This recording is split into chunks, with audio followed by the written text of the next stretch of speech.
Do your kids pretend that they can't hear you when they are really quite obviously ignoring you? This can be so triggering, and I want to talk today about how we handle this in a way that really shifts the dynamic in our relationship with our kids so that we focus on problem solving.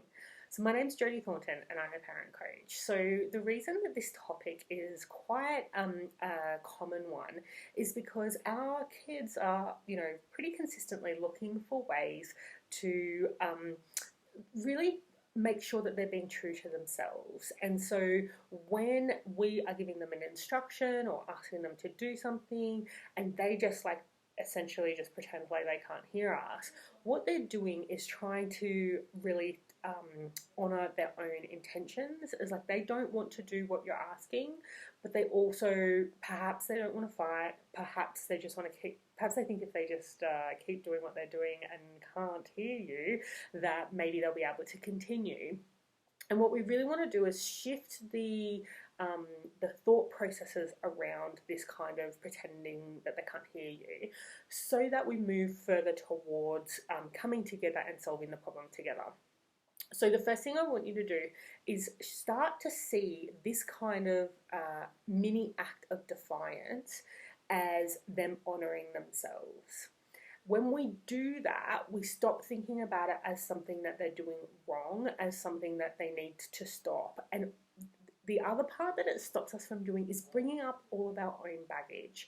So if we have any baggage around, well, when I was a child, nobody was very considerate of what I wanted. I'm being very considerate and very reasonable. And if you are still pretending that you cannot hear me, that is outright rude, right? All of that story doesn't come up if we start looking at them, that act that they're taking, as an act of honouring themselves. Because the reason our triggers get brought up is when we see a situation that doesn't have a solution, then our brain goes to, well, this is just like that other time I didn't have a solution. Or I've had this kind of problem before and I used to deal with it like this, and this time I've dealt with it in a better way and it's still not working. And so it's that moment that sends us, if we're not in tune with what's really going on, that's what sends us to our triggers. So we can avoid all the triggers that come up with our kids ignoring us or refusing to eat or whatever triggers you have related to them pretending that they can't hear you.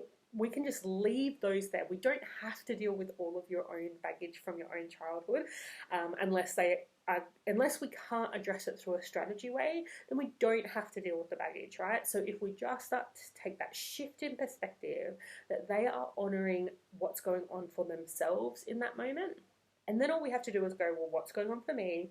What's going on for them? How do we make both things happen at the same time?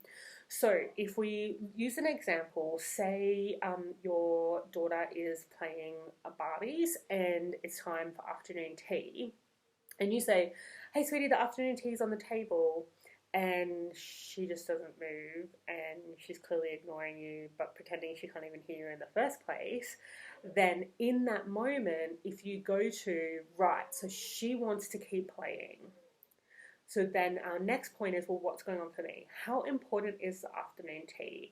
And depending on their age, it can, and their level of awareness of their own hunger, it can be pretty important, right? Like if you don't get the meals in on time, for some children and some ages, that can, like if you miss the window for a meal, it can just make the whole next few hours really difficult.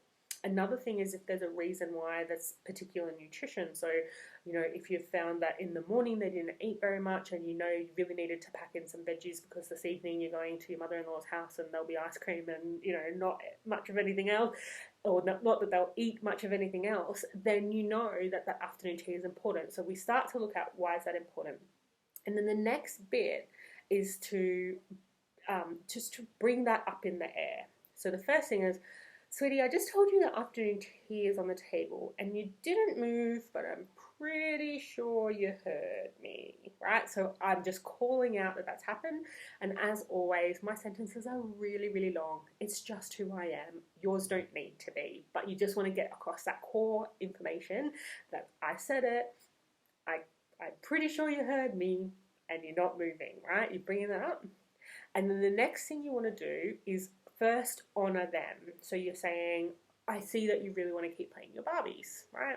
And you want to say that the tone doesn't have to be a particular tone, but we want to avoid any tone that says, oh, that's just what you want, right? Like, I know you want to play your Barbies, it's just not going to be as effective. You could use a cheeky tone, a calm tone, an empathic tone, all sorts of tones, but the ones that sound really dismissive, like your perspective is not important, those ones aren't going to land, right? So watching your tone there.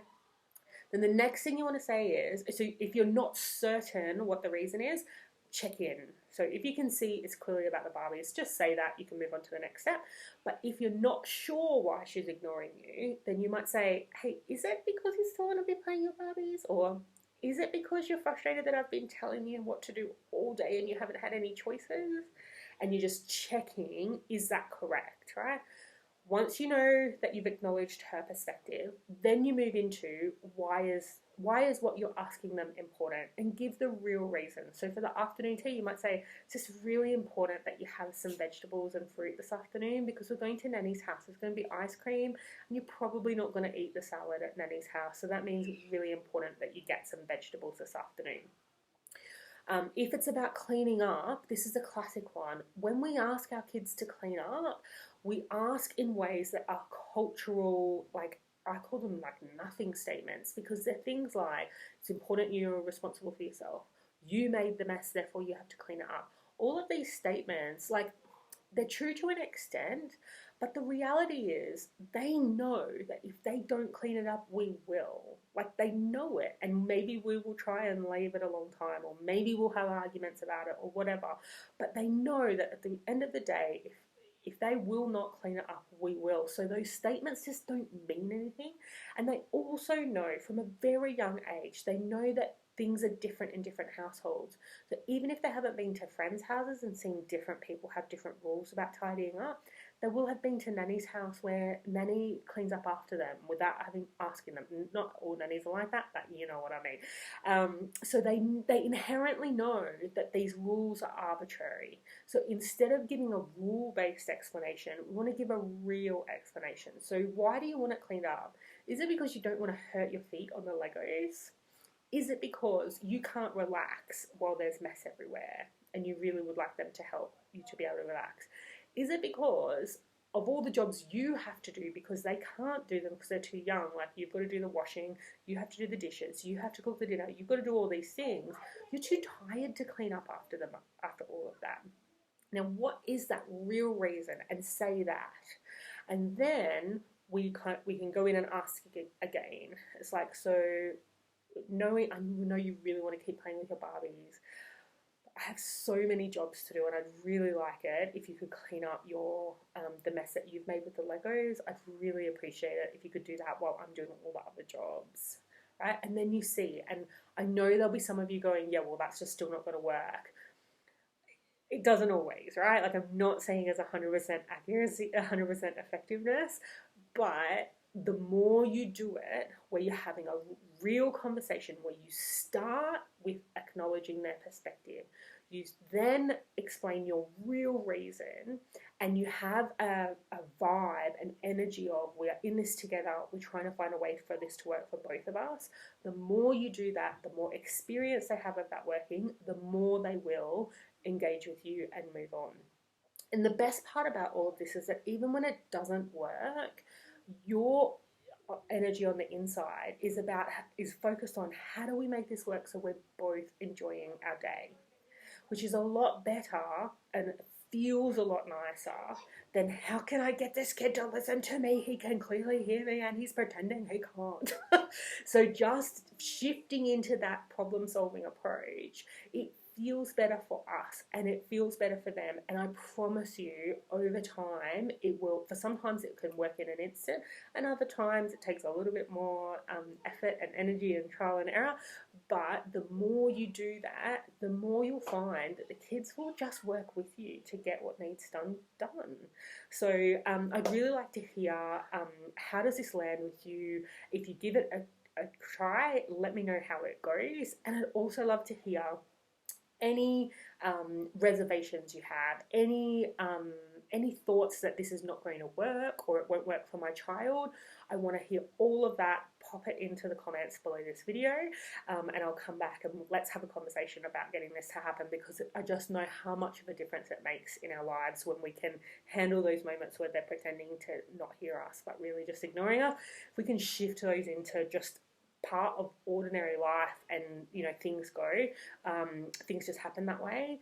I mean, the end result is that they stop pretending they can't hear you. The end result is that they actually just, if you ask them to do something, they just say, oh, I just really don't want to because I need to finish with my Barbies. And then you just have a conversation, right? That's the end result. But even just in the beginning, it just makes life so much easier. So I'd love to hear any reservations you have, any questions you have, and also how it goes if you try it out.